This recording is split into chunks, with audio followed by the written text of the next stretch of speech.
할렐루야. 하나님의 사랑과 은총이 넘치시길 축원합니다. 오늘 2월 14일 날 월요일 날 아침입니다.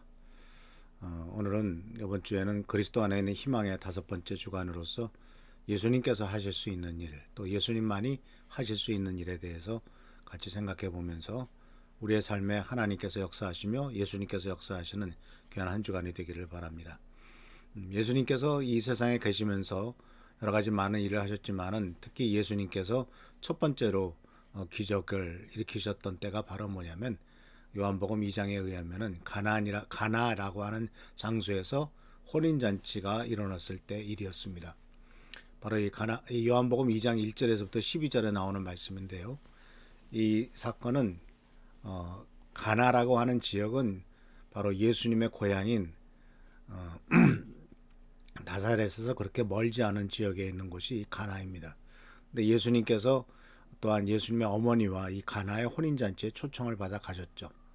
근데 요한복음 2장 1절에서부터 12절에 나오는 말씀을 보면은 그들이 초청을 받아 갔는데 마침 그때 포도주가 떨어졌다라고 하는 이야기가 이제 시작됩니다. 사실 우리나라에서도 어떤 잔치를 했을 때 어떤 음식이 빠지면은 그건 잔치가 아니다라고 하는 데가 있죠. 예를 들자면은 호남 지역에서는 홍어가 빠지면은 바로 잔치가 아니다라는 말을 하기도 하고, 이런 것들은 바로 그것이 최고의 음식 대접의 기준인데 아마 생일날 또는 이와같이 귀한 결혼식 날에 있어서 절대적으로 필요했던 것은 바로 포도주인 것을 볼 수가 있습니다.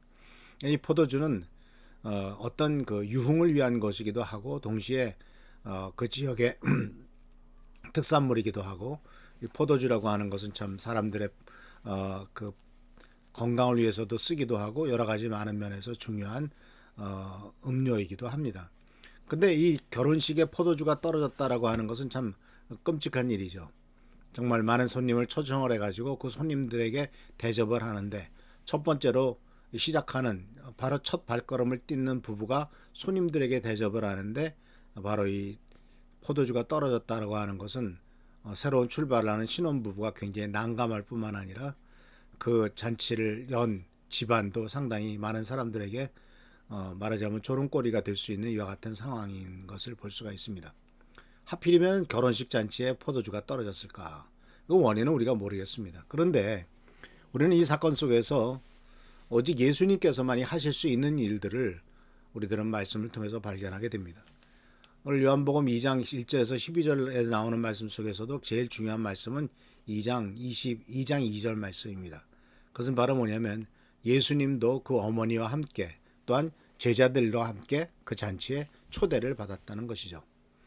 그러니까 예수님의 제자들까지도 잔치를 이 신혼부부가 초대를 했고, 아마 마리아가 거기에 상당히 큰 영향력을 발휘했던 것을 볼 때 아마 친척 중에 한 해가 아닐까 이렇게 생각할 수도 있습니다. 어쨌든 지금 현재 이 포도주가 떨어졌습니다. 그리고 또 이 상황 속에서 어떤 일을 이루어졌느냐 하는 것이 이제 오늘 주님께서 우리들에게 주시는 말씀입니다.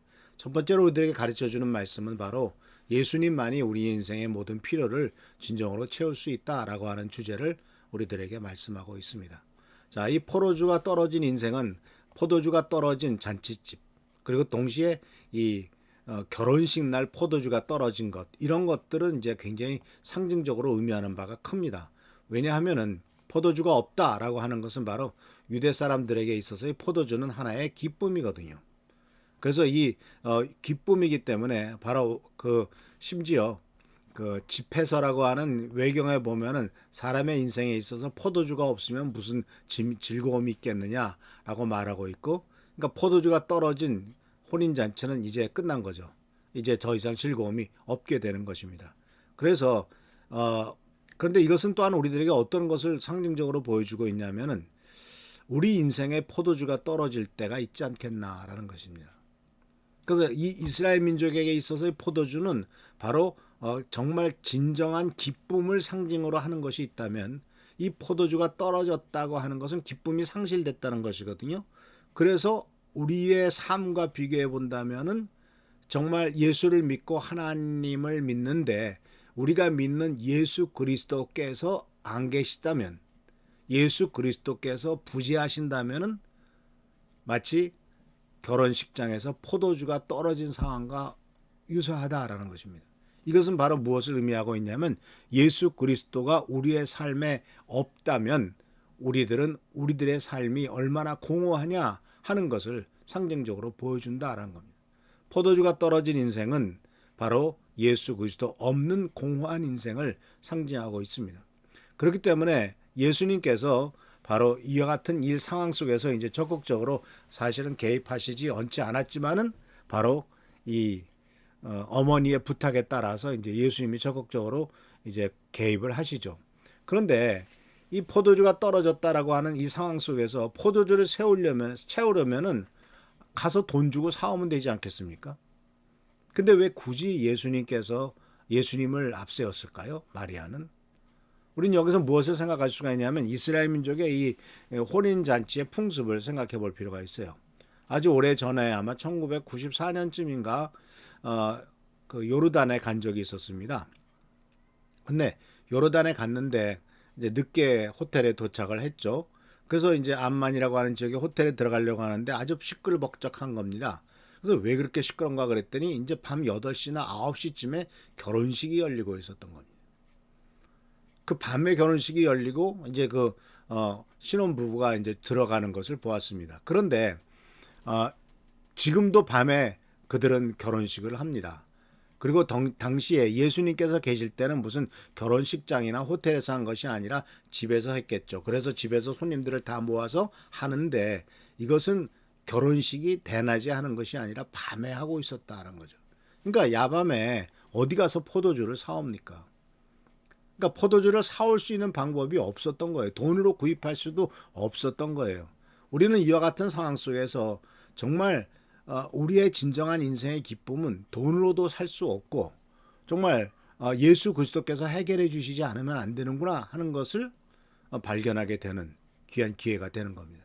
포도주가 떨어진 인생이 바로 진정한 기쁨과 즐거움을 잃어버린 인생, 바로 예수 그리스도가 없는 인생을 상징적으로 보여주고 있다면 그 포도주를 채우는 것도 역시 밤에 살아나갈 수 없고 이것은 동시에 우리가 인간적인 방법으로 그것을 채울 수 있는 방법은 없구나 하는 것을 우리들에게 가르쳐주고 있습니다.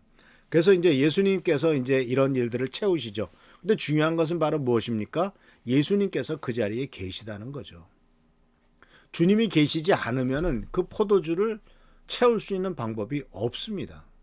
우리의 인생에 주님이 계시지 않으면 진정한 기쁨과 즐거움과 만족을 회복시키고 있는 길이 없습니다. 이것을 분명히 알아야 됩니다. 그래서 바로 오직 주님만이 이 모든 것들은 다 하실 수가 있는 것이 요한복음이나 또는 바로 이사야서에 주님께서 계속 말씀하셨는데 예수님께서 이렇게 말씀하셨습니다. 요한복음 4장 13절 14절에서 이렇게 말씀하셨어요. 바로 이것은 사마리아 여인과의 대화 속에서 하신 말씀이죠. 야곱의 우물 앞에서 얘기하신 것입니다. 이 물을 마시는 사람은 다시 목마를 거다. 그러나 내가 주는 물을 마시는 사람은 영원히 목마르지 않을 거다. 왜냐하면 내가 주는 물은 그 사람 속에서 계속해서 솟아나서 영원한 생명을 가져다주는 우물이 될 것이기 때문이다 라고 말씀하시죠. 그러니까 예수님께서 주시는 물은 바로 우리 속에서 성령의 놀라운 역사를 일으켜서 또 우리 가운데 성령께서 계시게 함으로써 내 속에 계신 성령께서 끊임없이 샘물이 솟아나도록 만들어 주시는 것, 그것이 바로 처음 예수께서 주시는 물이다라고 요한복음 4장 13절 14절에서 말하고 있습니다. 그리고 이 물에 대해서 이사야서 55장 1절에서는 이렇게 말합니다. 너희 목마른 사람아 다 와서 마셔라. 돈이 없는 사람도 와서 마셔라. 포도주와 우유를 마시되 돈 없이 값 없이 와서 마셔라.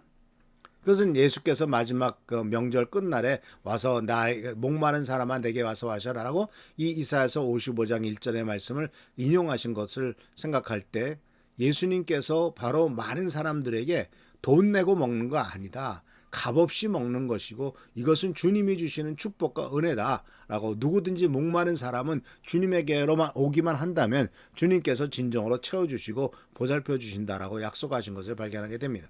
그래서 사랑하는 성도 여러분, 주님께서는 계속해서 또 이렇게 약속하셨어요. 요한복음 6장 35절에서도 나는 생명의 빵이다. 내게 오는 사람은 결코 줄이지 않을 것이고 나를 믿는 사람은 결코 목마르지 않을 것이다.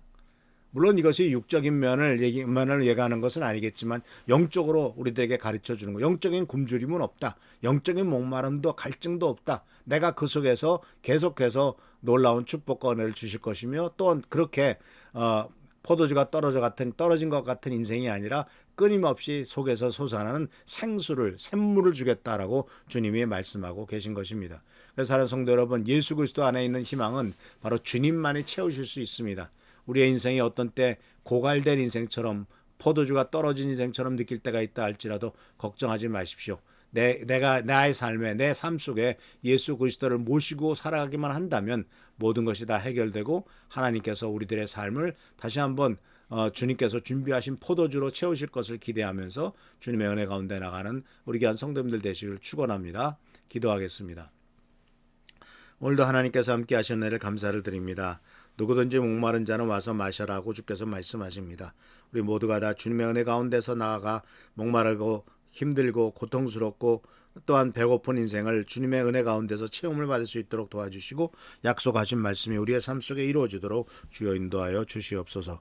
오늘도 우리들과 함께 하시는 은혜를 감사드립니다. 성령이여 도와주시고 보살피시고 인도하시기를 간절히 바라옵고 나오니 주여 함께하여 주옵소서. 예수 그리스도의 이름으로 축복하며 간절히 기도하옵나이다. 아멘.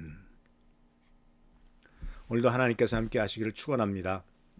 계속해서 교회 성도들과 나라 민족에서 기도해 주시고, 또 정말 주님께서 우리들의 삶 속에 진정한 회복과 은혜가 있도록 축복하시도록 기도하는 여러분 되기를 바랍니다. 할렐루야, 축복합니다.